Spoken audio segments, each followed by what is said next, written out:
Well, let's cross now to Frank Usiado, who's in Washington, D.C. for us. So, a pretty different political landscape today, Frank.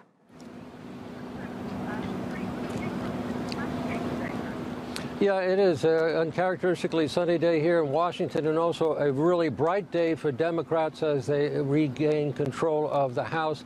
But also, one of the big topics that we were looking at is diversity and women of color who are running for office across the land. Joining me now is the TRT political analyst, Ahmed. Bedier. Thank you for joining us here in TRT World. Thank you, Frank. One of the things that really struck me was we had two Muslim women candidates, one in Minnesota, one in Michigan, one a Palestinian, that actually got elected. Now, what was your reaction to that, and what did you think their actual chances were? Well, I was really happy that they did. I actually know them personally, Rashida Tlaib and Ilhan Omar, and it was somewhat expected. It's kind of surprising that in the era of Trump, people with that type of background would actually win, but this is part of what they call the resistance, the backlash to Trump. Especially that he ran on a message of divisiveness, anti-minority, anti-people of color, anti-refugees.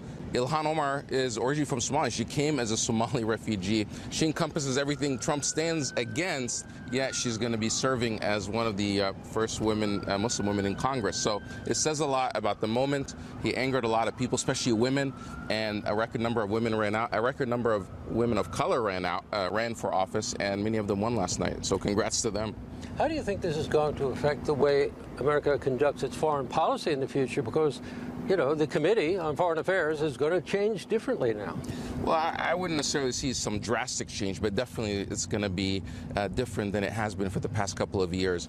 Trump had free reign to do whatever he wants without checks and balances from Congress. Now people, especially in the House, they're going to be asking questions, and they're also going to demand answers, especially when it comes to conflicts of interest and subpoenas, and start, demanding answers from Trump, which in the past couple of years he hasn't had to answer to anyone. So there's definitely going to be some additional oversight, which would at least slow down his foreign policy agenda if he really had one, because many people think that there isn't really a foreign policy, a comprehensive one. You know, I was about to go back there. Of course, when you talk foreign policy, we have to think about what's going on with Saudi Arabia, right, and that whole case there with Khashoggi, and the whole issue of selling arms to Saudi Arabia. How do you think that's going to hold up? Because those arms sales have to be approved. Well, the Khashoggi matter specifically has triggered a lot of anger, even bipartisan anger, on Capitol Hill, and they're demanding answers.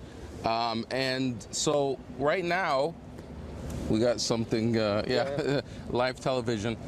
So there's some concerns that this Congress is going to be able to actually demand some answers. So Trump may not have the free reign to be able to protect the Crown Prince in Saudi Arabia as he did, just yesterday. Yeah, do you think this is encouraging for the upcoming presidential elections in 2 years? Do you think this is going to change the landscape and the way people think what is possible, whether or not Trump can remain in office, who can challenge him? Definitely, because the trend is now on the Democratic side. Sure, they didn't take back the Senate, but it was kind of expected.